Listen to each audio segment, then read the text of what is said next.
नमस्कार दोस्तों, आदर्श coaching classes में आपका स्वागत है। दोस्तों, आज हम क्लास 12 की फिजिक्स का अध्याय फर्स्ट वैद्युत आवेश क्षेत्र एवं द्विध्रुव का पार्ट 4 लेकर आए हैं। आज के पार्ट में हम वैद्युत बल और गुरुत्वाकर्षण बल की तुलना करना सीखेंगे।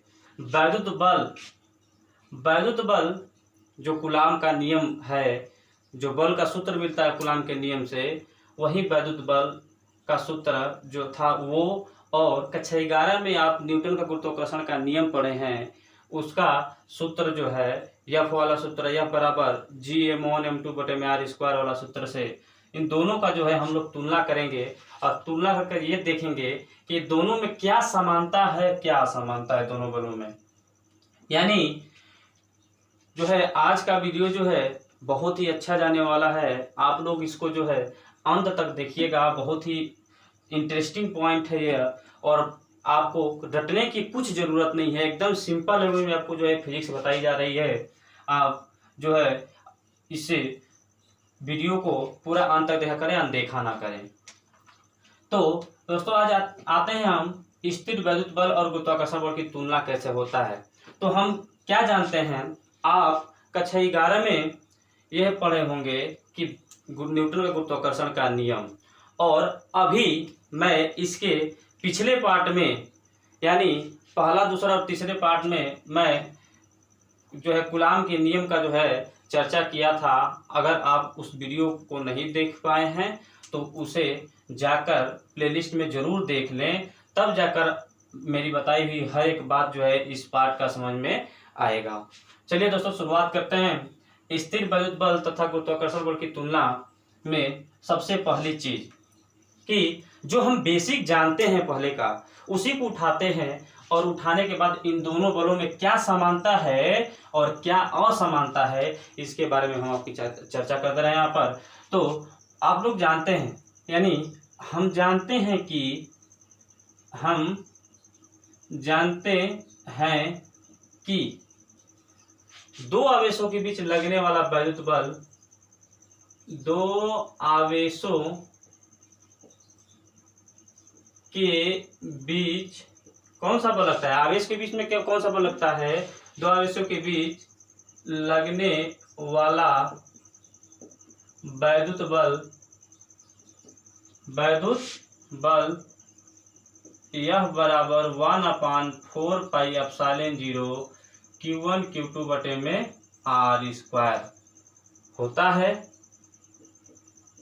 होता है तथा दो द्रव्यमानों के बीच या दो पिंडों के बीच, दो द्रव्यमानों के बीच लगने वाला, तो द्रव्यमानों के बीच में कौन सा बल लगता है, गुरुत्वाकर्षण बल। तो दो द्रव्यमानों के बीच लगने वाला गुरुत्वाकर्षण बल, आप लोग सूत्र 11 में पढ़े होंगे, यह बराबर G(m1m2/r² होता है।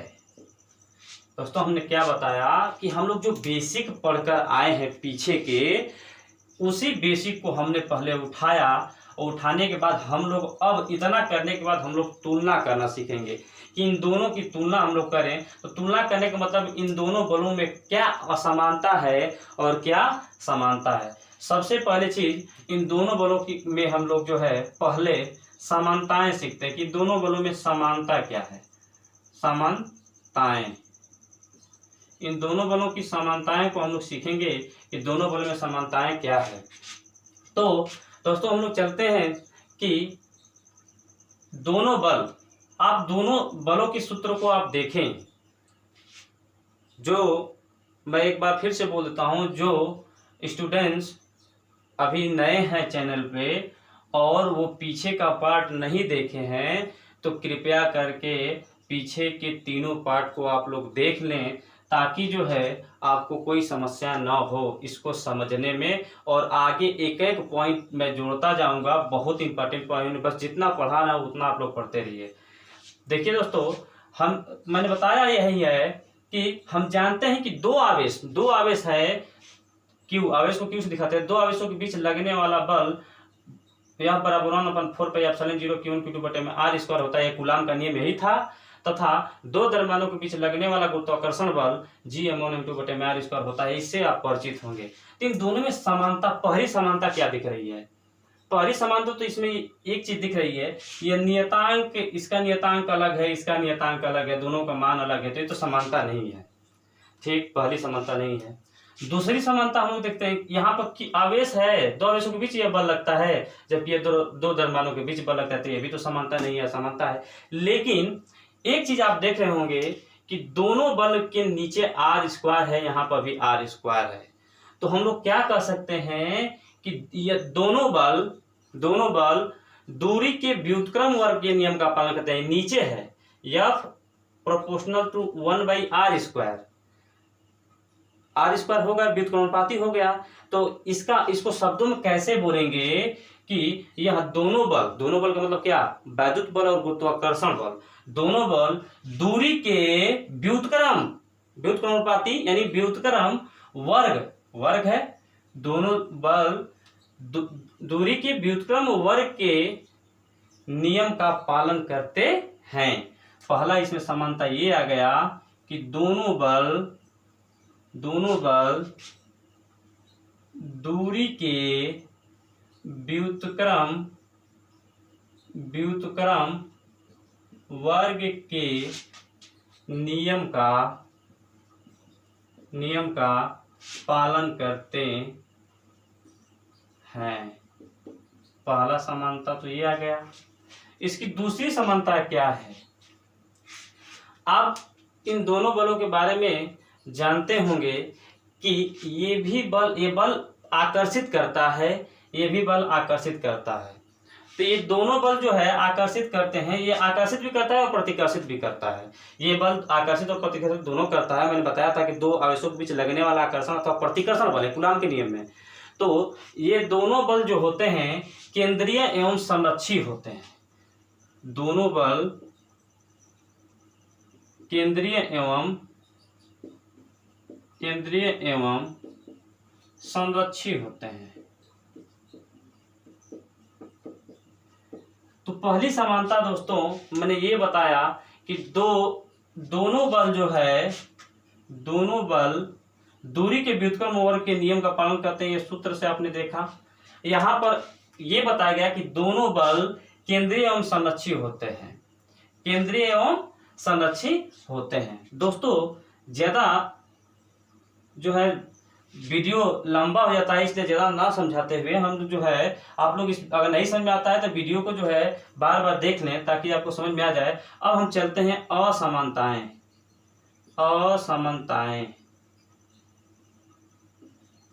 दोनों बलों की असमानताएं क्या है? बहुत ही इंपॉर्टेंट चीज है कि दोनों बलों में असमानता क्या है। तो दोनों बलों की असमानता पर हम लोग चर्चा करते हैं कि पहली बात, इसकी पहली असमानता यही होगा कि वैद्युत बल आकर्षण अथवा प्रतिकर्षण दोनों प्रकार का होता है, जबकि गुरुत्वाकर्षण बल में केवल आकर्षण बल ही होता है। मैंने बताया कि यह बल आकर्षण और प्रतिकर्षण दोनों होता है, जबकि यह बल केवल क्या होता है? आकर्षण बल होता है। इसका मतलब कि पहला हम लोग पॉइंट को जान गए कि वैद्युत बल आकर्षण और प्रतिकर्षण दोनों प्रकृति का होता है। कैसे लिखेंगे? पहला इसका वैद्युत बल आकर्षण एवं प्रतिकर्षण दोनों प्रकृति का होता है,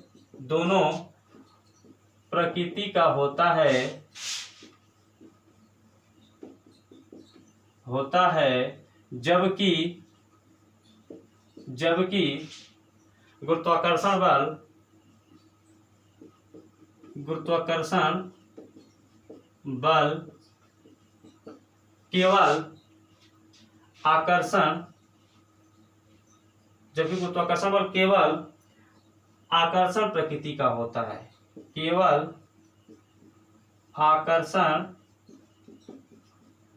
प्रकृति का होता है।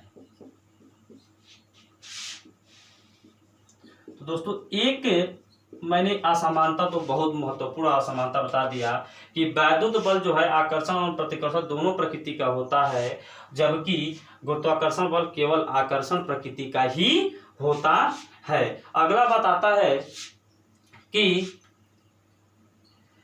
वैद्युत बल दो आवेशों के बीच के माध्यम पर निर्भर करता है। जैसे मैंने बताया था कि के जो था माध्यम का परावैद्युतांक था, वायु या निर्वात के लिए परावैद्युतांक के का मान 1 होता है, जबकि अन्य माध्यम के लिए परावैद्युतांक का मान 1 से क्या होता है, अधिक होता है। आप लोग जानते हैं इस बात को, मैंने नोट पिछले वीडियो में मैंने इसमें कराया है, आप लोगों को ध्यान से देखेंगे तो यानी हम लोग जाहिर सी बात है कि वैद्युत बल दोनों आवेशों के बीच के माध्यम पर निर्भर करता है कि वायु है कि निर्वात है कि कोई और अन्य माध्यम है। अगर वायु निर्वात दोनों आवेशों के बीच में रहता तो उसका मान 1 होता है, अगर कोई अन्य माध्यम रहता तो उसका मान जो 1 नहीं होता है, 1 से कुछ अधिक होता है।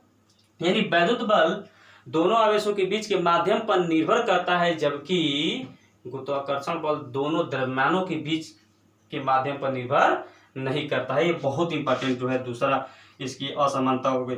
तो वैद्युत बल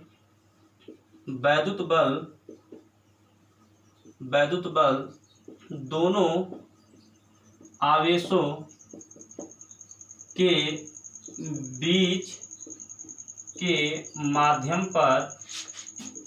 पर निर्भर करता है, जबकि गुरुत्वाकर्षण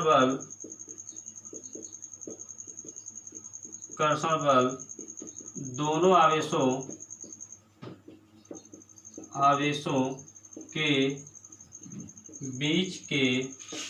माध्यम पर निर्भर नहीं करता है,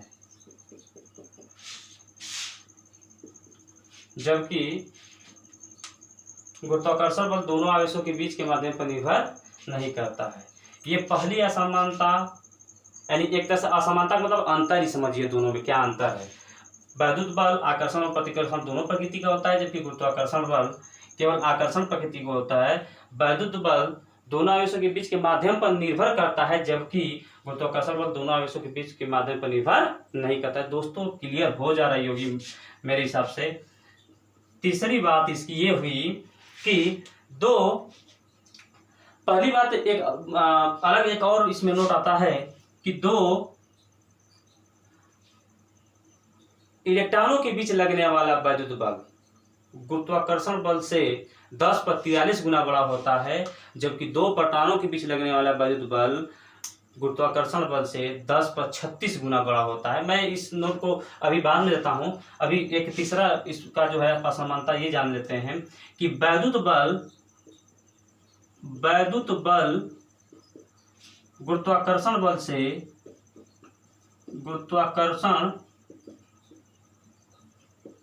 से काफी प्रबल होता है। याद रखेंगे दोस्तों, वैद्युत बल जो होता है गुरुत्वाकर्षण बल से जो है काफी प्रबल होता है। प्रबल का मतलब ताकतवर होता है वैद्युत बल। ये जो है 3 असमानता हो गई। और एक इम्पॉर्टेंट नोट के तौर पर एक और जो है यहाँ पर आपको मैं बातें बता दे रहा हूं कि अभी मैंने बोला था दो इलेक्ट्रॉन के बीच लगने वाला वैद्युत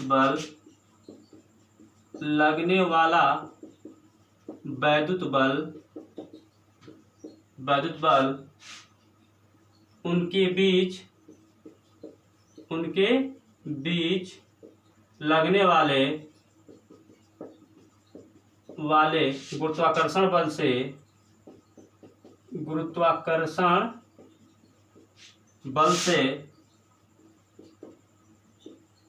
10⁻43 गुना बड़ा होता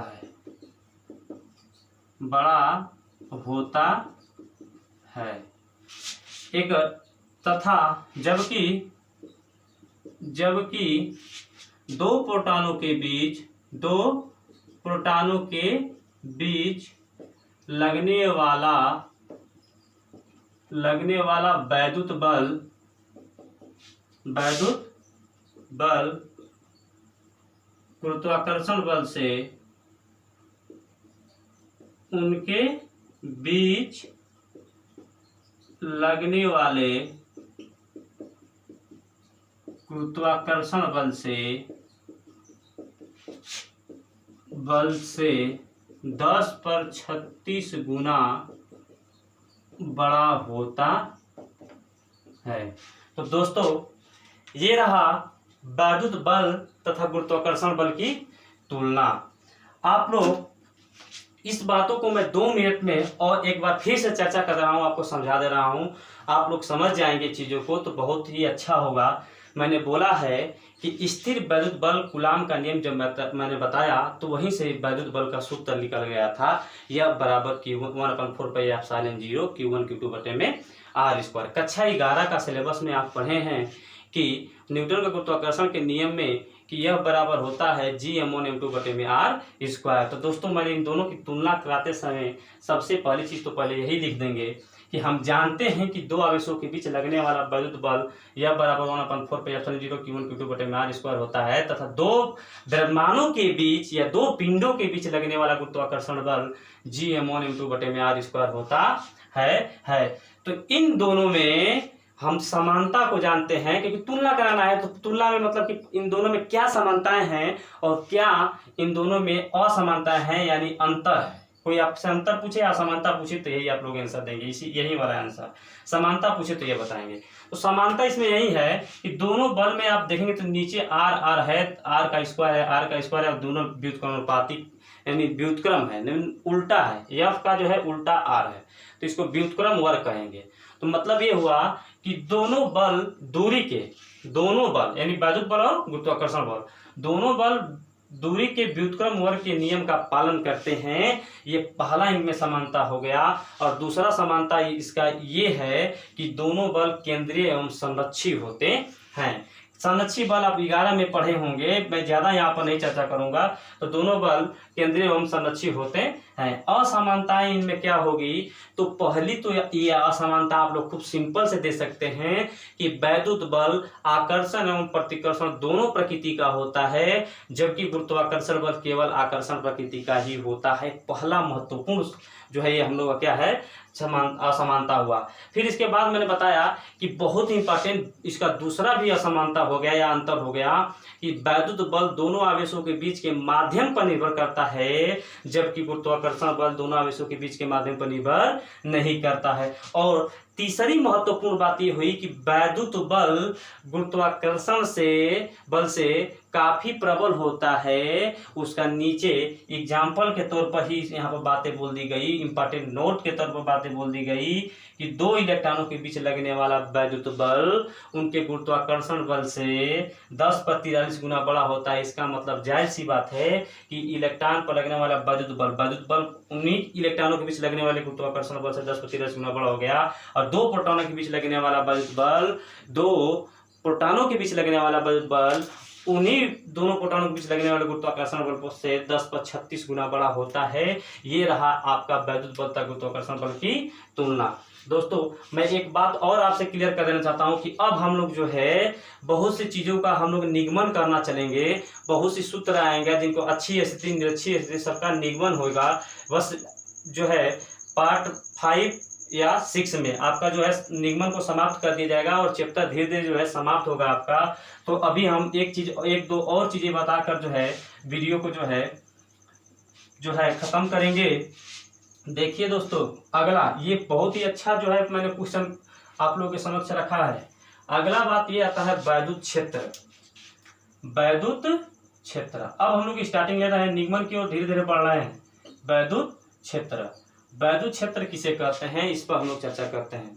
वैद्युत क्षेत्र तो आप लोग आवेश जानते हैं। आवेश किसी वस्तु या पदार्थ का वह गुण है जो जिसकी उपस्थिति में वस्तुएं किसी अन्य वस्तु को अपनी ओर आकर्षित करती हैं अथवा प्रतिकर्षित करती हैं, वैद्युत आवेश कहलाता है। मैंने बताया भी था कि इसका ज़्यादा डीप न बताते हुए यह वैद्युत आवेश 600 ईसा पूर्व की बात है। थेल्स नाम के वैज्ञानिक ने अंबर नाम के पदार्थ पर जो है इसका प्रयोग किया था और वहीं से वैद्युत जो है आवेश की जो है उत्पत्ति होने का जो है मार्गदर्शन मिला।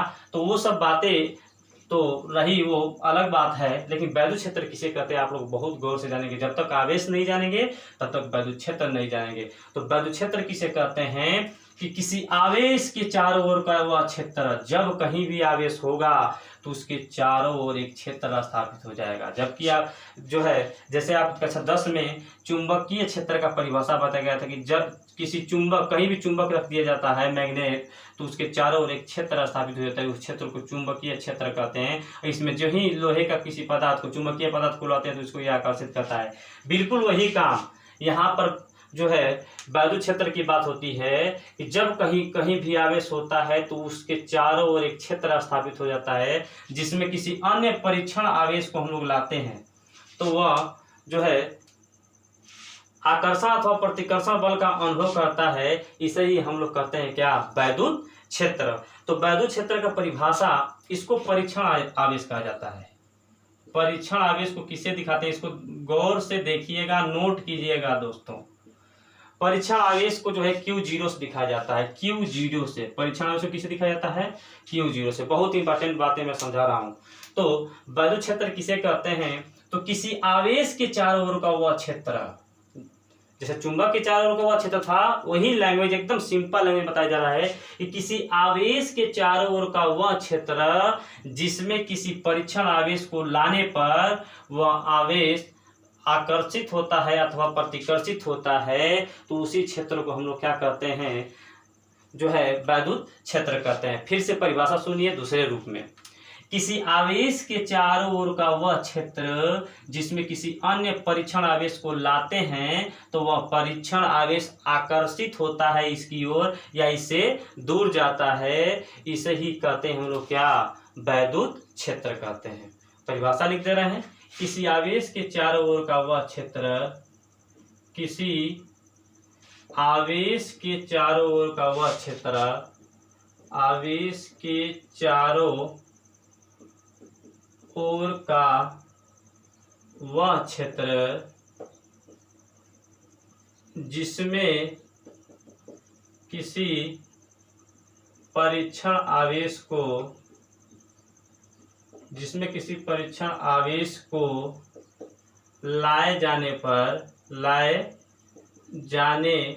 पर वह आकर्षण अथवा प्रतिकर्षण बल का अनुभव करता है, वह आकर्षण अथवा प्रतिकर्षण बल का अनुभव करता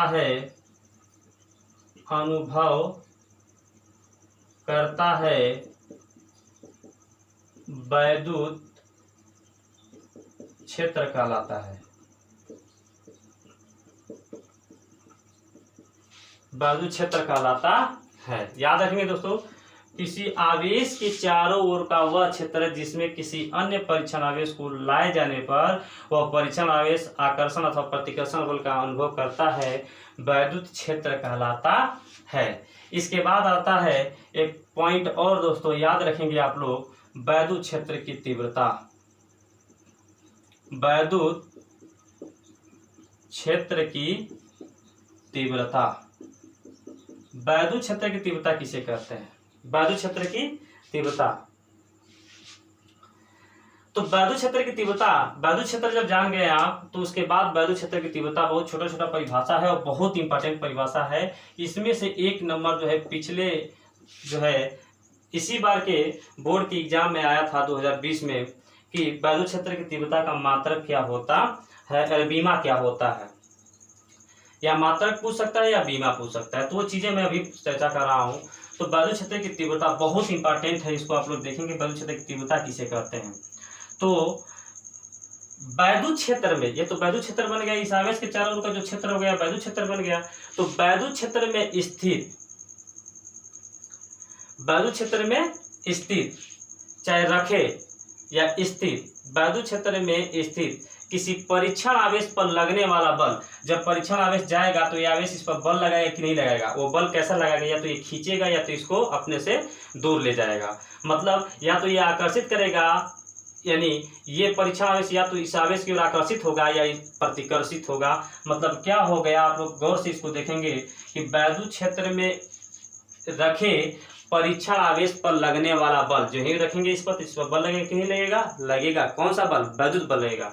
तो वैद्युत क्षेत्र में रखे, वैद्युत क्षेत्र में रखे परीक्षण आवेश, परीक्षण आवेश Q0, परीक्षण आवेश को किस दिखाते हैं, Q0 से। वैद्युत क्षेत्र में रखे परीक्षण आवेश पर लगने वाला बल, पर लगने वाला बल F तथा परीक्षण आवेश, तथा परीक्षण आवेश के मान के निष्पत्ति को, निष्पत्ति का मतलब होता है अनुपात, निष्पत्ति को वैद्युत क्षेत्र की तीव्रता कहते हैं। बहुत इंपॉर्टेंट पॉइंट आया है दोस्तों कि वैद्युत क्षेत्र में रखे परीक्षण आवेश, वैद्युत क्षेत्र में रखे परीक्षण आवेश पर लगने वाला बल तथा परीक्षण आवेश के मान की निष्पत्ति को, परीक्षण आवेश के मान की निष्पत्ति को, निष्पत्ति का मतलब अनुपात होता है, को वैद्युत क्षेत्र की तीव्रता कहते हैं। वैद्युत क्षेत्र की तीव्रता, परिभाषा सही क्लियर हो गया। वैद्युत क्षेत्र की तीव्रता, वैद्युत क्षेत्र की तीव्रता को I से दिखाते हैं, नहीं E से दिखाते हैं। वैद्युत क्षेत्र की तीव्रता E बराबर F/Q0। इसको ऐसे परिभाषा को याद रखेंगे कि वैद्युत क्षेत्र में रखे परीक्षण आवेश पर लगने वाला बल तथा परीक्षण आवेश के मान की निष्पत्ति को वैद्युत क्षेत्र की तीव्रता कहते हैं। या सिंपल वे में आप बोल सकते हैं कि वैद्युत क्षेत्र में स्थित परीक्षण आवेश पर लगने वाला बल तथा परीक्षण आवेश के अनुपात को, अनुपात मतलब भाग होता है, वैद्युत क्षेत्र में रखे परीक्षण आवेश पर लगने वाला बल तथा परीक्षण आवेश के अनुपात को वैद्युत क्षेत्र की तीव्रता कहते हैं। अब आता है इसमें स्टार पॉइंट, बहुत ही अच्छा स्टार पॉइंट यानी नोट। तो वैद्युत क्षेत्र की तीव्रता मैंने कहा था, जो पूछा था, वैद्युत क्षेत्र की तीव्रता, वैद्युत क्षेत्र की तीव्रता का मात्रक, वैद्युत क्षेत्र की तीव्रता का मात्रक। बताइए बल का मात्रक क्या होता है, जानते हैं न्यूटन, न्यूटन। और आवेश का मात्रक क्या होता है, कूलाम। तो न्यूटन प्रति कूलाम होता है। ठीक है दोस्तों, अगली बात इसका ये आता है कि वैद्युत क्षेत्र की जो है इसका सदिश रूप यानी वेक्टर रूप, मात्रक हो गया बीमा, लिख सकते हैं वैद्युत क्षेत्र की तीव्रता की बीमा, वैद्युत क्षेत्र की तीव्रता की बीमा। वैद्युत क्षेत्र की तीव्रता की बीमा मैं बता देता हूं दोस्तों। आपको मैंने बोला है कि अगर आपको बीमा लिखने नहीं आता है तो क्लास 11 का जो है मैं जो है फिजिक्स पढ़ा रहा हूँ बीमीय विश्लेषण, तो आप लोग पहले और दूसरे पार्ट को देख लेंगे तो आपको बीमा लिखने आ जाएगा किसी भी जो है सूत्र का। तो बल की बीमा यानी बल F की बीमा होता है mL/-2, बड़े कोष्ठक में बीमा को लिखते हैं। और कूलाम का बीमा मैंने लिख कर बताया था पार्ट 1 में, क्लास 12 में ही 80 होता है, तो इसको ऊपर ले जाएंगे तो हो जाएगा mL/-2 तो रहेगा ही रहेगा, गुणा होगा तो ये ऊपर जाएगा तो A/-1 और T/-1, जब गुणा करेंगे तो हमारा क्या निकल जाएगा, ये T/-1 और -2 और -1 -3 हो जाएगा। तो mL T पर -3 A पर -1 ये वैद्युत क्षेत्र की तीव्रता का क्या हमारा निकलता है, बीमा निकलता है। वैद्युत क्षेत्र की तीव्रता की बीमा कोई पूछे आपसे क्या बताएंगे, MLT पर -3 A पर -1 कैसे निकलता है, आप लोग समझ में आ गया। बल की बीमा MLT पर -2 होता है, आप लोग 11 में पढ़ के आए होंगे। और आवेश का बीमा मैंने निकाला था 80 होता है, इसको ऊपर ले जाएंगे तो गुणा में हो जाएगा, जुट जाट का जो है हमारा बन जाएगा MLT पर -2। फिर इसके बाद एक क्वेश्चन और आता है कि वैद्युत क्षेत्र की तीव्रता कैसी राशि है। वैद्युत क्षेत्र की तीव्रता याद रखेंगे दोस्तों, सदिश राशि है। कैसी राशि है, सदिश राशि है। ये भी कभी कभी क्वेश्चन में पूछता है कि वैद्युत क्षेत्र की तीव्रता कौन सी राशि है, आप लोग जवाब देंगे कि वैद्युत क्षेत्र की तीव्रता सदिश राशि है। अगला चीज, जब वैद्युत क्षेत्र की तीव्रता सदिश राशि है तो इसका वेक्टर रूप क्या होगा, तो इसका वेक्टर रूप कक्षा 11 में वेक्टर पढ़े होंगे, तो वेक्टर रूप वेक्टर E बराबर वेक्टर या, क्योंकि बल भी सदिश राशि होता है जबकि आवेश कौन सी राशि होता है, अदिश होता है, तो इसका ये वेक्टर फॉर्म हो गया। तो याद रखेंगे दोस्तों, आज हमने क्या बताया है कि वैद्युत बल तथा गुरुत्वाकर्षण बल की तुलना मैंने समझाया आपको, साथ ही साथ मैंने वैद्युत क्षेत्र की परिभाषा को समझाया। फिर इसके बाद वैद्युत क्षेत्र की तीव्रता को मैंने बताया कि वैद्युत क्षेत्र की तीव्रता वैद्युत क्षेत्र में रखे परीक्षण आवेश पर लगने वाला बल तथा परीक्षण आवेश के मान के अनुपात को वैद्युत क्षेत्र की तीव्रता कहते हैं। वैद्युत क्षेत्र की तीव्रता E बराबर F/Q0 होता है, इसका मात्रक न्यूटन प्रति कूलम, सब यहीं से निकलता है, रटने की कुछ जरूरत नहीं है, न्यूटन प्रति कूलम होता है। बीमा आराम से निकाल लेंगे, सदिश राशि है और वेक्टर रूप होता है। तो दोस्तों आज के लिए बस इतना ही। आप लोग जो है, अगर ये आप लोगों को जो है समझाई हुई बातें, लेक्चर अगर समझ में नहीं आया तो वीडियो को फिर से देखें, और अगर तेज है तो आप लोग जो है कमेंट करके हमको बताते रहें कि आपको कोई समस्या हो रही है। फिर इसके बाद दोस्तों मैं कल लेकर आऊँगा बहुत ही अच्छा से अच्छा टॉपिक। अब चलेगा हम लोगों का जो है वैद्युत द्विध्रुव और बिंदु आवेश के कारण वैद्युत क्षेत्र की तीव्रता, अक्षीय स्थिति और निरक्षीय स्थिति में वैद्युत क्षेत्र की तीव्रता का सूत्र कैसे निगमन होता है, इसके बारे में जो है चर्चा होगी। दोस्तों अगर ये आपको वीडियो अच्छा लगा हो तो अपने दोस्तों के साथ शेयर कीजिए, सब्सक्राइब कीजिए और चैनल को आगे बढ़ाइए। आपके सपोर्ट से ही हम वीडियो जो है लोड कर पाएंगे। और मैंने बताया, जैसा कि आप लोग देख रहे हो कि जो है इस गर्मी में हम जो है आपको क्लास ले रहे हैं, पंखा चलाने से इसकी वीडियो जो क्वालिटी जो है बदल जाती है, आवाज़ उसमें आने लगता है। तो इस बात को भी आप लोग गौर कीजिए, कम से कम लाइक तो आप करते रहिए ताकि जो है हमको जो है उत्साह मिलता है। ठीक है दोस्तों, आज के लिए बस इतना ही। थैंक यू, धन्यवाद।